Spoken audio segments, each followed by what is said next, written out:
Bueno, déjeme leerle una historia de una mujer que se llama Hetty Green. Esta mujer es conocida como la mujer más tacaña del mundo. Hetty Green fue una inversionista y empresaria estadounidense que amasó una gran fortuna de bienes raíces, bonos y ferrocarriles, llegando a ser una de las mujeres más ricas de su tiempo. Sin embargo, era extremadamente avara y vivía en condiciones de pobreza extrema. Uno de los episodios más infames de su vida ocurrió cuando su hijo, Ned Green, sufrió una lesión en la pierna. En lugar de llevarlo a un hospital de inmediato, Hetty intentó atenderlo gratuitamente en una clínica para indigentes. Al no recibir el tratamiento adecuado, la pierna de Ned se gangrenó y tuvo que ser amputada. A pesar de su inmensa riqueza, Hetty vivía en un apartamento barato, vestía la misma ropa hasta que se desgastaba y comía avena fría para no gastar en calentar comida. Su tacañería y estilo de vida la hicieron una figura legendaria en la historia financiera. Murió con una fortuna estimada de $100 millones, equivalentes a miles de millones en la actualidad, demostrando que el dinero, sin una correcta administración y propósito, no garantiza una vida plena. Se dice que sufrió varios ataques cerebrales en los últimos años, y uno de ellos ocurrió tras una discusión con una sirvienta por el costo de la leche, argumentando que era mejor la leche deslactosada porque era la más barata. Su extremada avaricia la llevó a vivir una vida de miedo a gastar, incluso para su propia salud, y en sus últimos años se mudó a la casa de su hijo Ned, quien, a diferencia de ella, disfrutó abiertamente toda su riqueza. Déjeme decirle que muchos cristianos viven miserablemente como esta mujer, siendo ricos espiritualmente. Es una realidad. Muchos cristianos viven en una pobreza espiritual, siendo ellos millonarios espiritualmente. Porque dice la Escritura que los creyentes hemos sido bendecidos espiritualmente por la gracia de Jesús. Fíjense, ni siquiera nosotros hemos adquirido una ganancia espiritual, sino nosotros la recibimos, y nosotros la recibimos con un propósito. Y déjeme llevarlo a una de las cartas que nos enseña precisamente esto, el cómo nosotros somos ricos. Y esa es la carta de los Efesios, la carta de Pablo a los Efesios. De hecho, esta carta es conocida por muchos de los teólogos como la chequera de Dios o el banco de Dios. Así es que acompáñeme ahí a Efesios capítulo 1, versículo 1.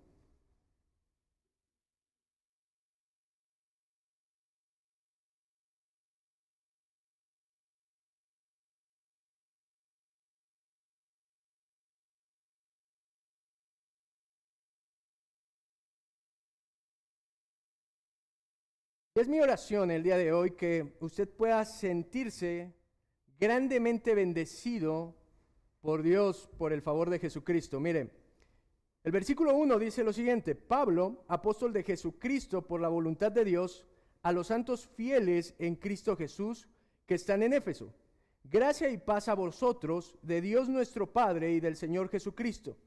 Bendito sea el Dios y Padre de nuestro Señor Jesucristo, que nos bendijo con toda bendición espiritual en los lugares celestiales. Pues esta es una carta muy peculiar. Y la carta comienza como las cartas antiguas, diciéndonos algo de la información como el autor, el destinatario, la ciudad donde va dirigida la carta y el propósito de la carta. Y nosotros tenemos la información del autor, y el autor es ni más ni menos que el apóstol Pablo. Esta carta fue escrita por Pablo. Y Pablo, si lo recordará, solamente quiero darle un panorama muy general, muy breve. Pablo era ni más ni menos que Saulo de Tarso, ¿sí? Saulo de Tarso. Y aquí está utilizando su nombre griego, que es Pablo. Pero él, en realidad, muchos piensan que se cambió de nombre después de que se convirtió, pero en realidad no. Está utilizando el nombre, el equivalente a su nombre en griego, porque está dirigiendo su carta a gente que hablaba ese idioma. Es como si, por ejemplo, alguien se llamara Paul, como conocerán algunos al famoso predicador Paul Washer, y cuando predica en español, él dice que se llama Pablo Washer, porque es el equivalente. Entonces Pablo está haciendo lo mismo. Pablo aquí es Saulo. ¿Y quién es Saulo de Tarso? Bueno, pues este hombre era hijo de judíos. Hijo de judíos que por alguna razón tenía una nacionalidad romana también. Se cree que era de una familia acomodada que se había mudado a la ciudad de Tarsis. De ahí el nombre de Saulo de Tarso. Era por la ciudad. Y Tarso era una ciudad pequeña que era muy famosa por una universidad de medicina. Ahora, Pablo no estudió medicina, eso lo sabemos usted y yo, sino que Pablo fue instruido perfectamente en la ley de Dios. ¿Por qué? Porque su padre era fariseo. Y entonces su padre lo llevó a Jerusalén para que él aprendiera la ley, para que fuera un experto, un estudioso en la ley, y lo lleva para que formara parte de los fariseos. Y no es cualquier fariseo el que le enseñó, sino dice que él aprendió a los pies de Gamaliel, que en ese tiempo sería como un teólogo famoso, un fariseo muy famoso, y él está aprendiendo directamente de este hombre. Él llega a formar parte del Sanedrín, de lo más, sería el equivalente a formar parte del Senado. Entonces imagínese, este joven creció en una formación judía, experto en la ley judía, y era como el prototipo de lo que todos los jóvenes quisieran ser, alguien estudiado y exitoso que llegó a lo más alto de la política o de la religión. Y en medio de eso tiene un gran celo por Dios, y él se convierte en perseguidor de la iglesia, ¿lo recuerda? Empezó a perseguir a los cristianos, pero un día, camino a Damasco, mientras él perseguía cristianos, tiene una aparición de Jesucristo, el cual lo derriba del caballo, lo manda con Ananías, y entonces en ese momento tiene él una convicción de que lo que estaba persiguiendo era realmente la causa de Cristo. Y desde ese momento él se convierte en el predicador de los gentiles, aquel que perseguía a los cristianos, aquel legalista se convierte en el apóstol de la gracia. Y él es el que está escribiendo esta carta. Y él dice que presenta sus credenciales, apóstol de Jesucristo por la voluntad de Dios. ¿Sabe qué significa la palabra apóstol? La palabra apóstol significa enviado. Es enviado de Jesucristo, eso lo vimos camino a Damasco, por la voluntad de Dios. Fíjese, Pablo era alguien que reconocía que todo lo que tenía, ¿por qué era? Por gracia de Dios. No es, soy apóstol porque tengo una carrera religiosa, porque estudié, soy apóstol porque tengo buen currículum, porque fui circuncidado al 8º día, porque esto, sino él reconoce que su llamado viene por la voluntad de Dios. Y después él dice a quién está dirigida esta carta, y dice a los santos y fieles en Cristo Jesús. Esta carta está dirigida, primero él dice a los santos. ¿Y qué se refiere esto? Cuando nosotros pensamos en santos, usted se imagina, a los que están en el nicho y les ponen una velita y eso, y usted dice, ¿a qué hora los canonizaron? Pues sí.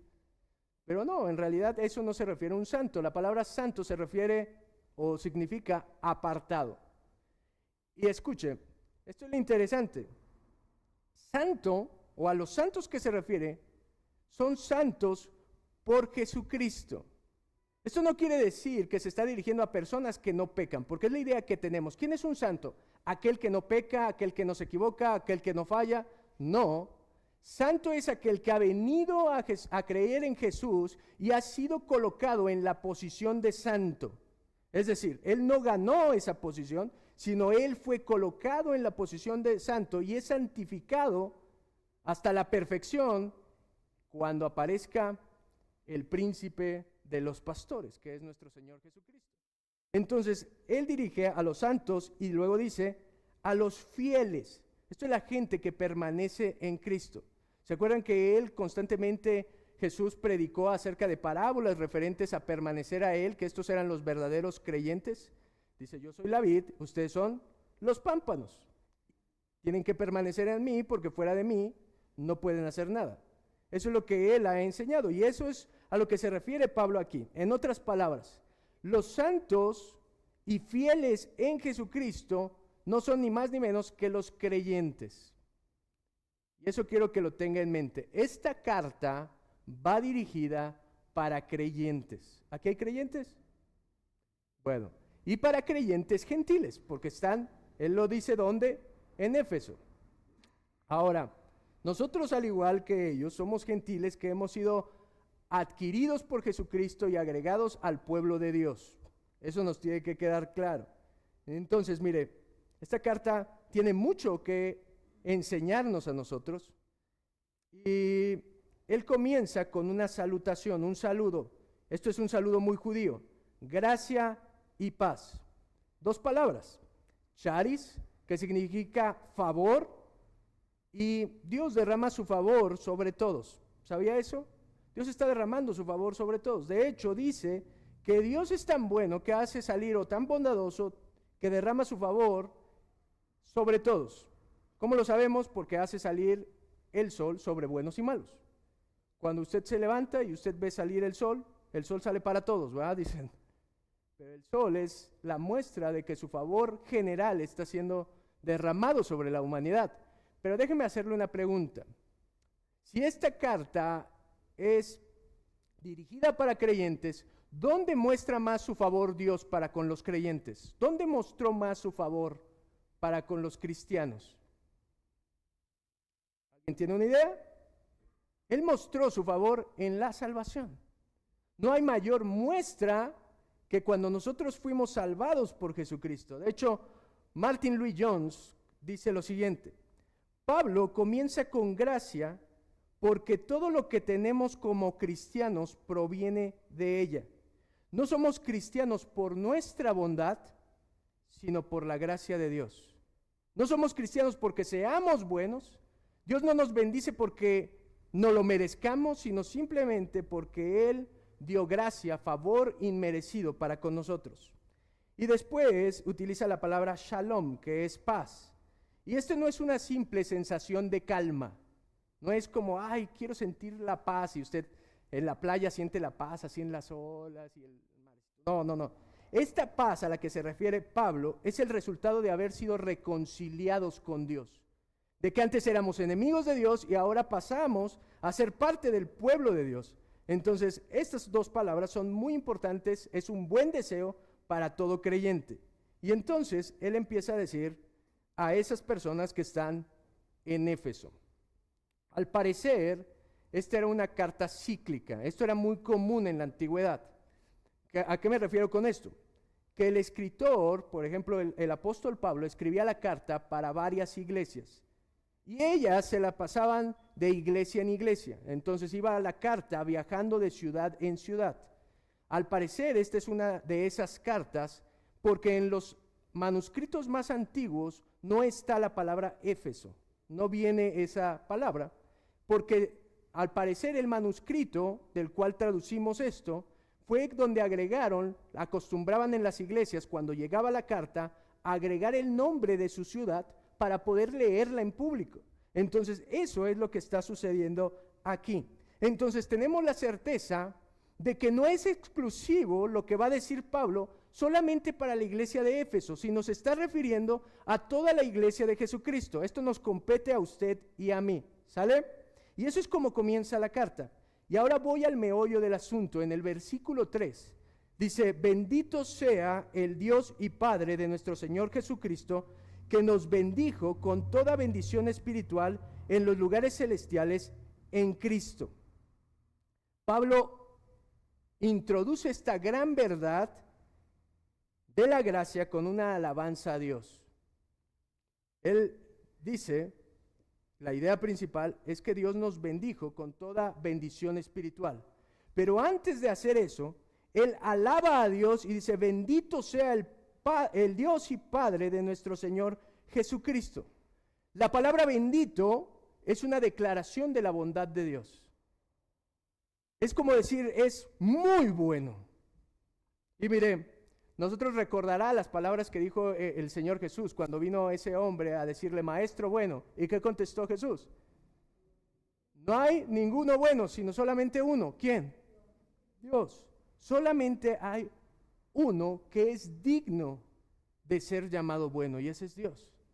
Nosotros no poseemos esa característica porque aun cuando hacemos cosas buenas, a veces nuestra motivación es incorrecta. Pero el único que es totalmente bueno es Dios, porque la bondad de Dios es la naturaleza misma de Dios. Dios no puede ser de otra manera porque su naturaleza, su esencia es ser bueno. ¿Se acuerda que veíamos esto en el libro de Ruth? Cómo Noemí separaba la soberanía de Dios de la bondad de Dios, y le dije que eso era muy peligroso porque tú no puedes separar los atributos de Dios. Dios es soberano, pero también siempre es bueno.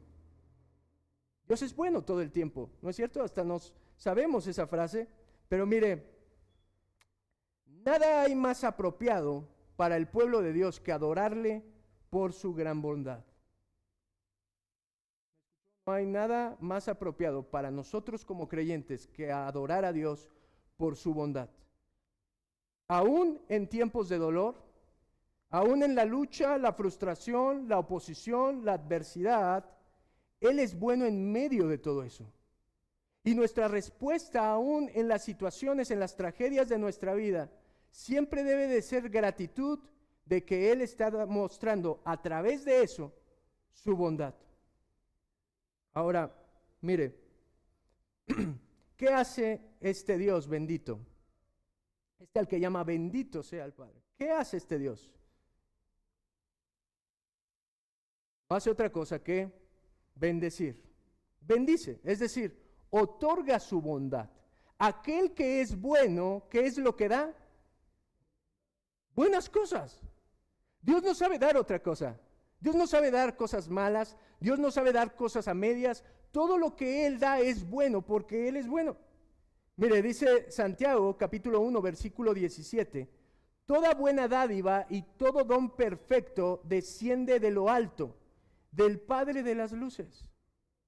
Todo lo bueno que nosotros vemos procede de Él. El versículo famoso que nos sabemos de Romanos 8:28 dice, a los que aman a Dios, todas las cosas les ayudan a bien. Y mire, a veces malinterpretamos este texto. Pensamos que Dios está reaccionando a las cosas malas, transformándolas en cosas buenas. ¿No es cierto? Yo cometo un error, pero Dios, que es bueno, transforma eso para algo de bien. Está pasando una tragedia en el mundo y Dios está agarrando eso como si se le saliera de control para hacer algo bueno. Y no es así. Dios desde el principio es bueno y Dios está haciendo que todo pase en este mundo y en nuestra vida para nuestro bien. Él no está reaccionando a nosotros. Él no está reaccionando a este mundo. Él desde el principio está haciendo cosas para nuestro bien. No sé si me pueda explicar. Ahora, Él es la fuente de toda bendición. De Él proviene toda bendición. De Él solamente puede Mire, bien fácil. Si solamente Él es bueno, ¿de dónde podría usted sacar cosas buenas? De ningún otro lugar. ¿Se da cuenta de eso? Y eso es lo que está diciendo el apóstol Pablo. Bendito sea el Padre y Dios de nuestro Señor Jesucristo, el cual nos bendijo. Todo lo bueno proviene de Él. Mire, ahora esto es importante. ¿Quién es el objeto de la bendición? Porque si ya entendimos que Él es la fuente, que lo que Él hace es dar bendición, ¿quién es el objeto de la bendición? Nosotros, por eso dice, nos bendijo. Nosotros somos el objeto de la bendición, es decir, los santos que estamos en Cristo, a quien está dirigida esta carta. Dios nos ha elegido para bendecirnos. No sé si usted entiende eso. Usted no ha hecho nada para recibir la bendición. Dios lo ha elegido para bendecirlo. Imagínese. que de repente alguien millonario, la persona más picuda del mundo, que tiene más lana, lo escoja a usted para darle toda su riqueza. Yo pensé que unos iban a decir amén, qué bueno que no. Bueno, eso se quedaría corto. Es Dios el que lo ha elegido para darle toda su bendición a aquellos que han venido a Cristo. Mire las palabras que comenta el doctor MacArthur. Nosotros le bendecimos con palabras. Él nos bendice con hechos. Todo lo que podemos hacer es hablar bien de Él, porque nosotros mismos no tenemos algo bueno para darle. Y a Él no le hace falta bondad ni cosa buena. No sé si entendió la idea. Nosotros no tenemos manera de retribuirle a Dios su bondad. ¿Cómo puede usted pagar la bondad de Dios? ¿Cómo puede usted mostrarle cosa buena a Dios? Si usted no posee nada bueno y Él no necesita nada bueno porque en Él está todo lo bueno. ¿Se da cuenta de eso? Y la única manera, dice MacArthur, la única manera que nosotros tenemos de agradecerle a Dios por la bendición, por la bondad que nos ha mostrado, es a través de lo que nosotros hablamos de Él.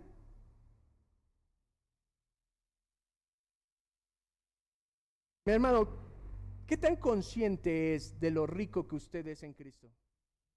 De manera que sus pensamientos, sus oraciones, son palabras de agradecimiento para Dios por mostrar bondad, aún en los peores momentos de su vida.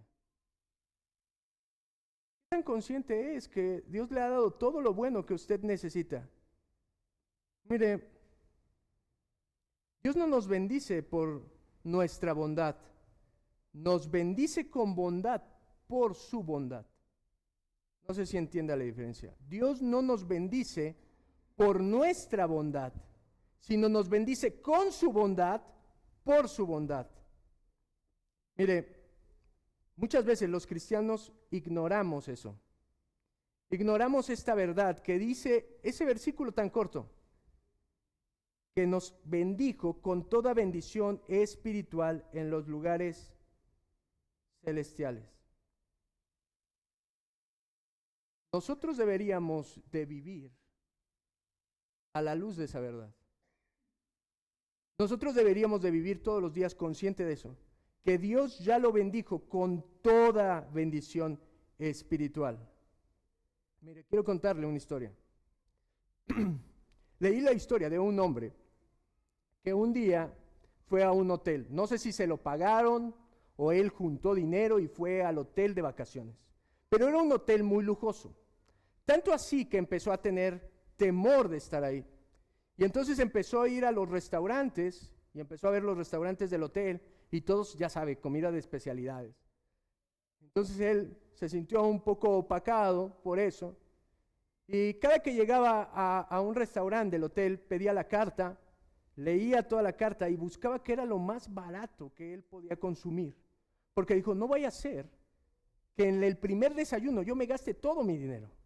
O que al final llegue a pedir la cuenta y no tenga para pagar. Y dicen que así pasó toda la semana. Desayuno, comida y cena, iba y checaba y huevo revuelto, huevo cocido, lo más barato. La gente se empezó a extrañar y a decir, creo que a este señor le gusta mucho el huevo. Le gustan todas las presentaciones y todas tienen el mismo precio. Lo trágico de la historia sucede cuando terminan las vacaciones y él se dirige a recepción a entregar su cuarto.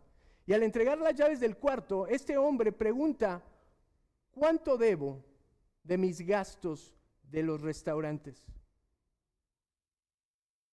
Lo impactante sucedió cuando la recepcionista le dijo, ¿de qué me está hablando, señor? Sí, yo consumí en el hotel, consumí esto y esto. Y le dice, señor, la reservación que usted compró era todo incluido. Amado, ¿qué le quiero decir con esta historia? Muchos cristianos vivimos de la misma manera. Muchos cristianos vivimos limitando nuestra vida, viviendo en miseria, en pobreza espiritual, porque ignoramos la verdad de que Dios ya nos bendijo con toda bendición espiritual. Y vivimos frustrados, vivimos aterrados, vivimos con miedo, vivimos preocupados, vivimos afanados por tantas cosas sin creer la realidad de que si tú eres cristiano, Dios te ha dado todo lo que tú ya necesitas. No sé si me estoy explicando en esta verdad tan grande que tiene que cambiar la vida de nuestra iglesia. Mire, él dice, nos ha bendecido con toda bendición espiritual. Y esta palabra espiritual siempre se refiere en relación al Espíritu Santo. Vea cómo él ha incluido en estos pequeños versículos a la Trinidad completa. Ha mencionado que la fuente es el Padre, que nosotros recibimos por medio de Jesucristo, y aquel que nos da las bendiciones, aquel que está ahí proveyendo, es el Espíritu Santo. Porque el Espíritu Santo está aquí con nosotros, ¿no es cierto?, para ayudarnos en todo. Y esa es la característica que tiene. Ahora, Pablo no está tratando de distinguir entre lo material y lo no material. No se refiere a, bueno, unas cosas son materiales y lo material es malo y lo espiritual es bueno.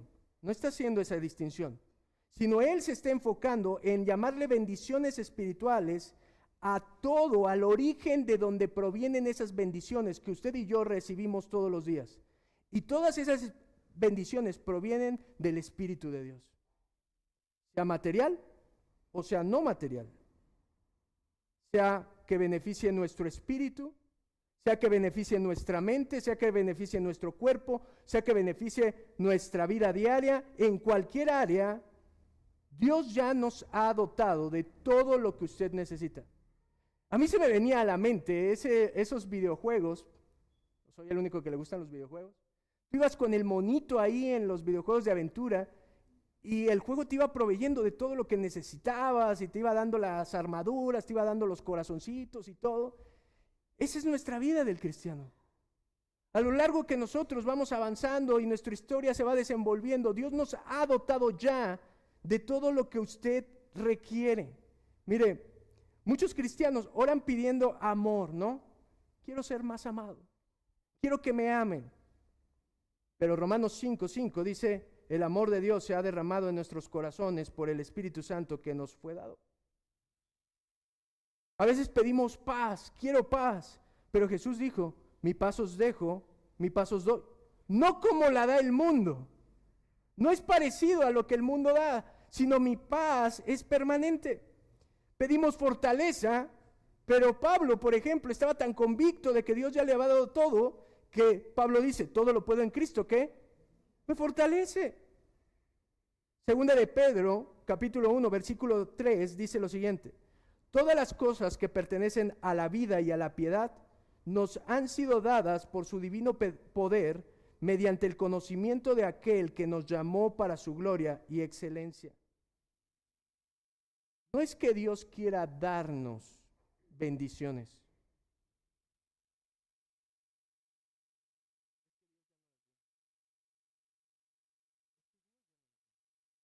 Dios ya ha decidido desde antes de la fundación del mundo darnos su bondad en toda nuestra vida. Puedo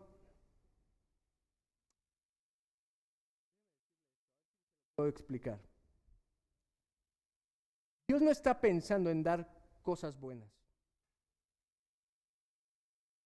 No está pensando en darle a usted cosas buenas. Porque las cosas que Él da son buenas porque Él es bueno. No sé si me entienden. No es que Él diga, bueno, ¿y qué será más o menos ahí? ¿O qué será esto? No.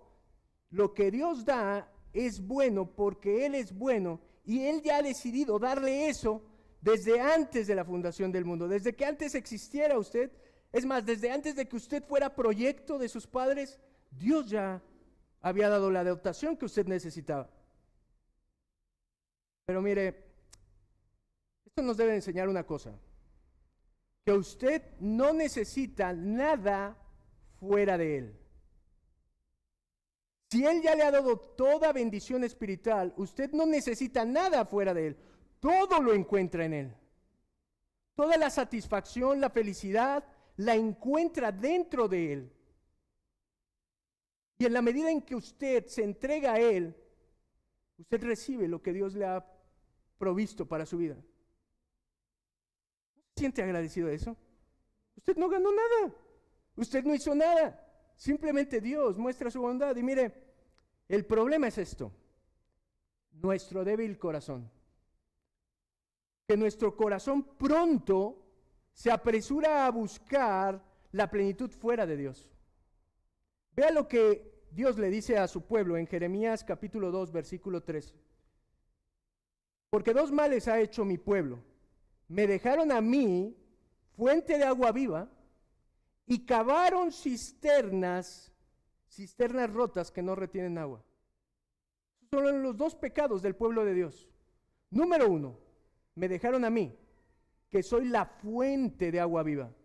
Soy la fuente de la felicidad, soy la fuente de la satisfacción, soy la fuente de la plenitud, soy la fuente de las bendiciones, como Pablo nos está enseñando. Me dejaron a mí, pero no solamente eso hicieron. Se alejaron de él y luego ¿qué hicieron? Cavaron cisternas rotas. El hombre tenía una necesidad, ¿cuál? Satisfacer su sed.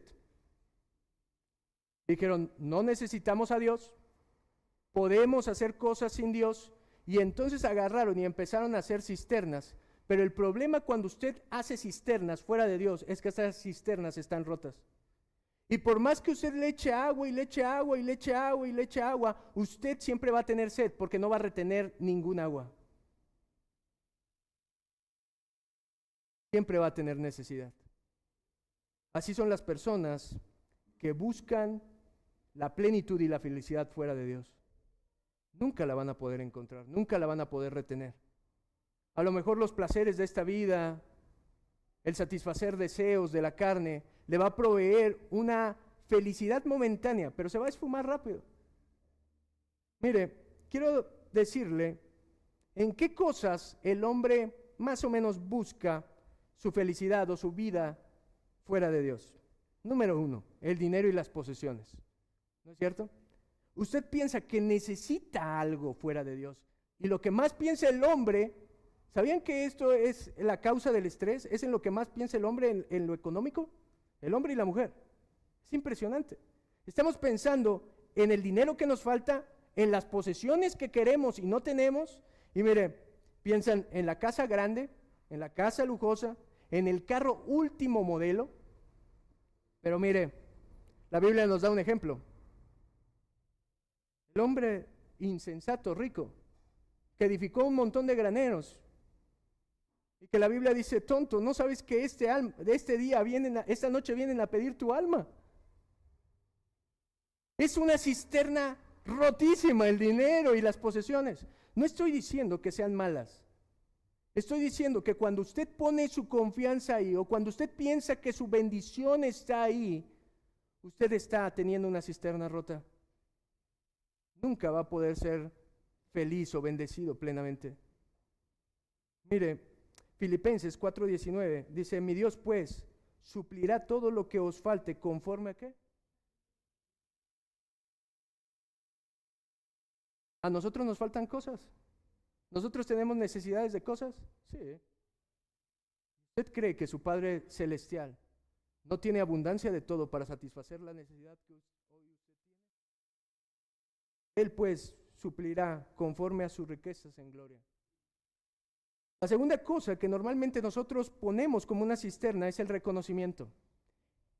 El qué dirán los demás de nosotros. Y nosotros queremos ser admirados en esta tierra. ¿No es cierto? Queremos que nos reconozcan nuestros trabajos. Ponemos nuestra confianza en los títulos, en los logros académicos, en las posiciones que podamos ocupar en la sociedad. Pero eso es basura comparado con Dios.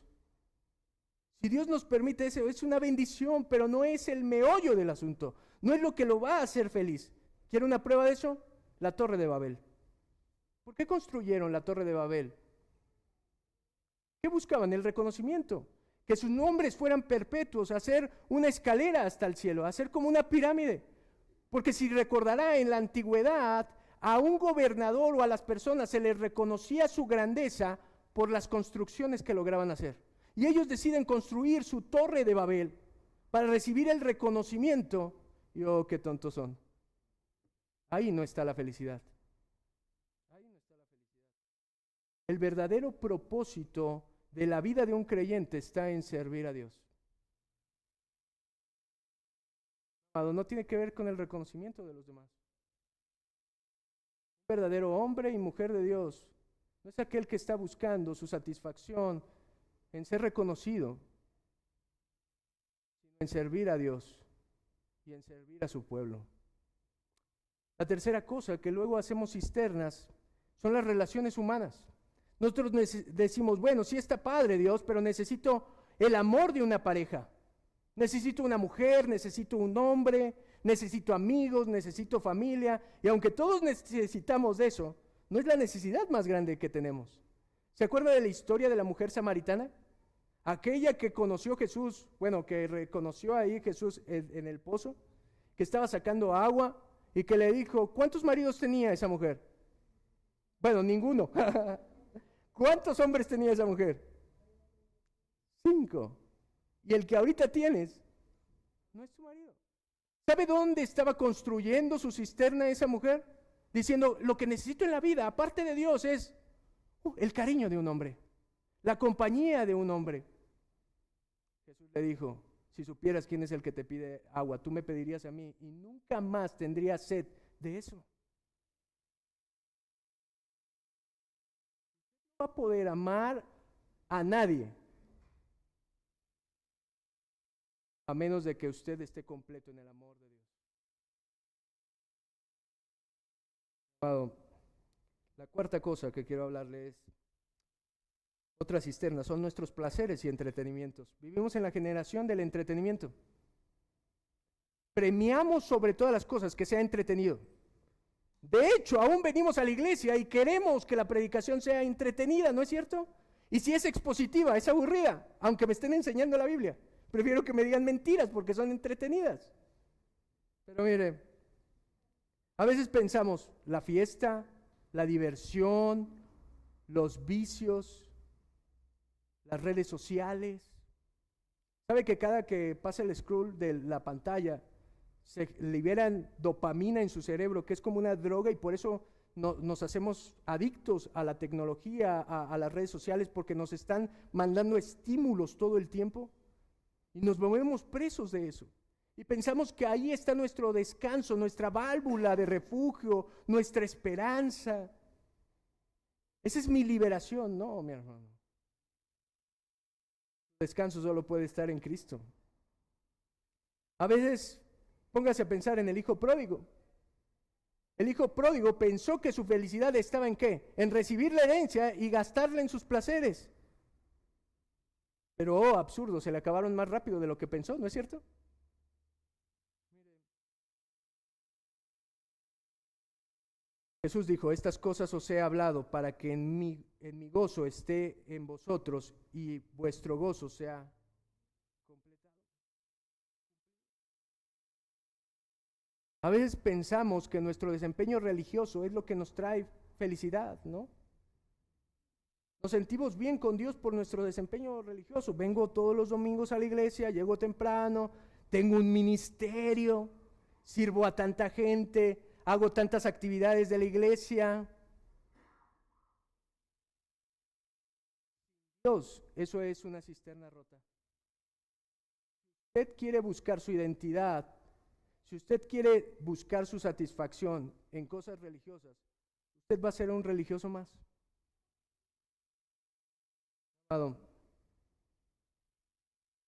Solo una persona puede encontrar su plenitud en la manera en la que se relaciona con su creador y no con la creación.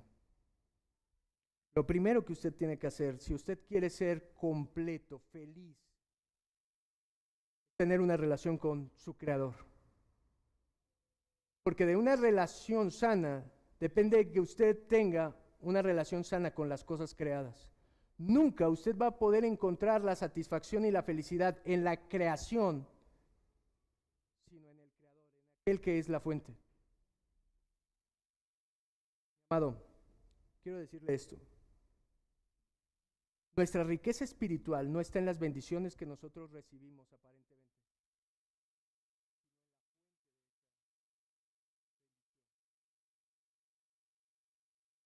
es la manera en la que nosotros deberíamos de vivir. Cuando daba clases en secundaria, una vez me pusieron un video que me marcó y hasta la fecha lo recuerdo más o menos. Y trataba de que ellos comparaban, hacían un estudio comparando el comportamiento de dos alumnos con entornos sociales diferentes y cómo eso generaba un mejor rendimiento y una seguridad en él. Y decían, mira, cada alumno es como si tuviera fichas, como si tuviera fichas de casino. Y decía, el alumno que tiene una familia tranquila, que vive en un entorno de paz, póngale una ficha. Aquel que tiene los recursos, póngale la otra ficha. Aquel que tiene amigos, póngale la otra ficha. Y después te comparaban al alumno que solamente podía ir a la escuela y decían, ese alumno tiene una sola ficha.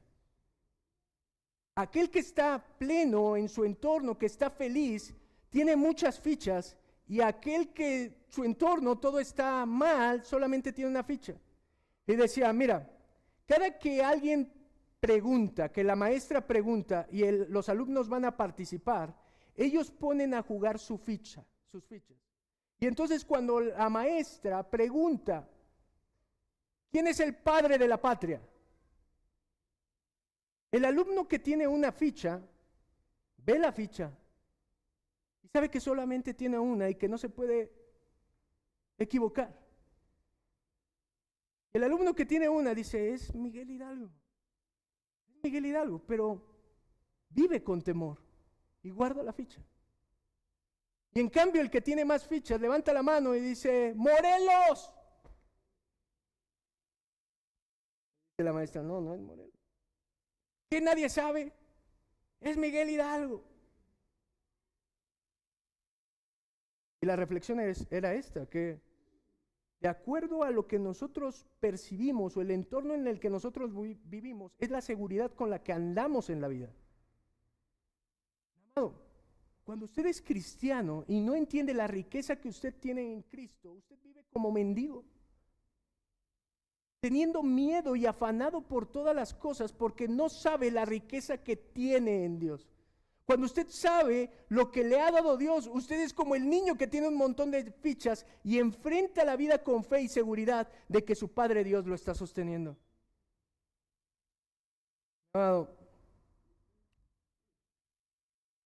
Las casas, los carros, los títulos, los ministerios se desvanecen. La bendición de Dios perdura para siempre. Podremos perder el carro, podremos perder la casa, podremos perder nuestro trabajo, pero si usted entiende que Dios le ha dado toda bendición espiritual y que usted es rico, usted vive confiado en Dios, porque no depende de usted, no depende de su habilidad, no depende de su riqueza. Usted solo trabaja, hace las cosas correctamente sabiendo que Dios es su proveedor. Esto lo entendió el salmista. Vea el Salmo 73, 25, que dijo, ¿a quién tengo yo en los cielos sino a ti? Y fuera de ti, nada deseo en la tierra. Eso deberíamos de ser los cristianos. Los que entienden que Dios le ha provisto de toda la bendición que necesita. Fuera de Él, no deseo nada. Sea el carro que tengo, doy gracias por el carro que tengo. Así se esté desarmando mientras viene a la iglesia. Así la casa sea un huevito chiquito, no importa, se la dio Dios. No sé si entienda eso.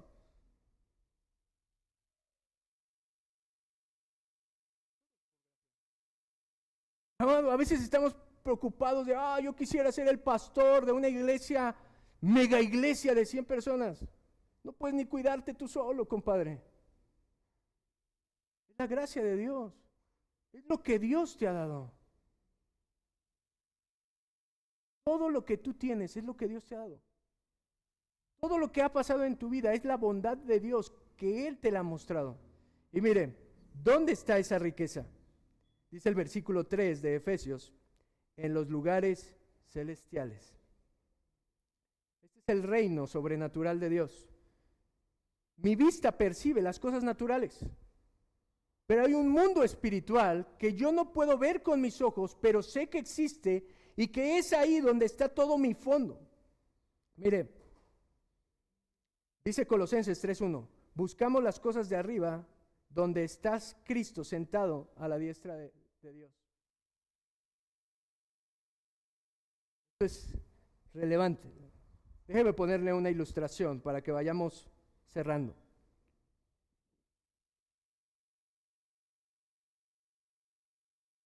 Usted maneja una cuenta de banco. Usted tiene la cuenta de banco, ¿no es cierto? Usted revisa su aplicación constantemente y usted ve que le han depositado dinero. Usted ve lo que tiene ahí en la cuenta. ¿Sale? Usted sabe que su dinero está en tal institución. Usted no lo ve, ¿verdad? Pero sabe que lo tiene. Usted no lo está contando ahí y dice 100, 200, 300, 500. Pero usted ve que dice que en el banco usted tiene un fondo. No tiene nada, pues sí se preocupa, pero imagínese esto. Lo que Pablo nos está diciendo es que usted tiene un fondo ilimitado en el banco de Dios. Que si usted es consciente de esto, en el banco de Dios usted tiene todo lo que usted necesita. No tiene de qué preocuparse. Tiene toda la bendición de Dios ahí para usted. Mire, nosotros somos extranjeros aquí en la tierra. Usted es mexicano y usted va a otro país y usted sigue siendo mexicano, ¿no es cierto? Usted va a París y en la Torre Eiffel usted se toma una foto y usted sigue siendo mexicano. Por más que usted le masque al franchute, de todos modos es mexicano. ¿Qué implica eso? Que usted tiene privilegios y derechos como un ¿qué? Mexicano.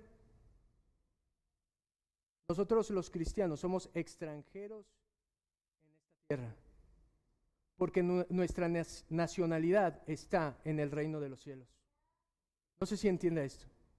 Nosotros andamos en esta tierra como forasteros. No tenemos nada, no estamos arraigados a esta tierra, a nada de esta tierra, sino nuestra ciudadanía está en el reino de los cielos y ahí está nuestro banco, el cual Dios ha puesto un depósito ilimitado de bendiciones para proveernos mientras nosotros estamos aquí como extranjeros en la tierra. ¿No es increíble? Mi amado, ¿usted es consciente de eso? ¿Usted vive de esa manera? Sabiendo que usted es rico espiritualmente, sabiendo que todo lo que usted tiene, Dios se lo ha dado porque es lo mejor para usted, es lo que usted necesita. Mire, un día estaremos en la ciudad de Dios y ahí es donde nosotros tenemos nuestra vista, no aquí, allá, y es la ciudad de Dios. Allí está su Padre, allí está su Salvador, ahí estará nuestra familia. Nuestros seres queridos estarán ahí. Nuestro nombre está ahí. Y nuestra morada está ahí. Qué increíble. La clave para vivir como un ciudadano celestial mientras viva aquí en la tierra está en andar en el Señor. Porque dice que está en los cielos, pero dice en Cristo Jesús. Así termina. Si yo le pregunto, ¿pero por qué recibimos todas esas bendiciones? ¿Por qué usted es rico espiritualmente? ¿Quién es su benefactor? ¿Quién es el agente de su bendición? Ni más ni menos que Cristo. No es porque usted lo merezca, es por Cristo. Porque Cristo se hizo pobre para que usted fuera rico espiritualmente. Porque Cristo ganó esa riqueza y la puso a su cuenta. Mire, al confiar en Cristo como Señor y Salvador, somos colocados en una maravillosa unión con Él. Ahora déjeme decirle esto, la riqueza de Cristo son nuestras riquezas, su poder nuestro poder, su posición ahora es nuestra posición. Dígame si eso no es ser bendecido. Dígame si eso no es tener la bendición más grande que usted pueda experimentar. ¿Usted cree que la bendición más grande podrá ser una casa en esta tierra? ¿Un carro? No, son bendiciones que Dios nos da y las ponemos al servicio de Él, pero no es nuestra bendición. Nuestra bendición más grande es tener una relación con Él. Mi hermano, ¿dónde está buscando su tesoro? ¿Dónde hoy pone su confianza? ¿En Dios? ¿O es un cristiano que anda en esta vida cavando cisternas rotas? ¿O es un cristiano que está con su mirada en lo terrenal, igual en vez de en lo celestial?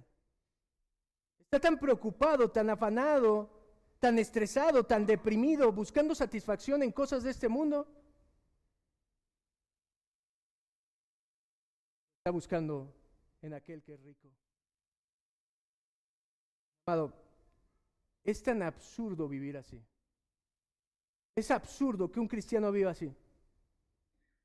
Es como una mujer millonaria, que es conocida como la mujer más miserable del mundo, porque tenía una fortuna y nunca quiso gastarla.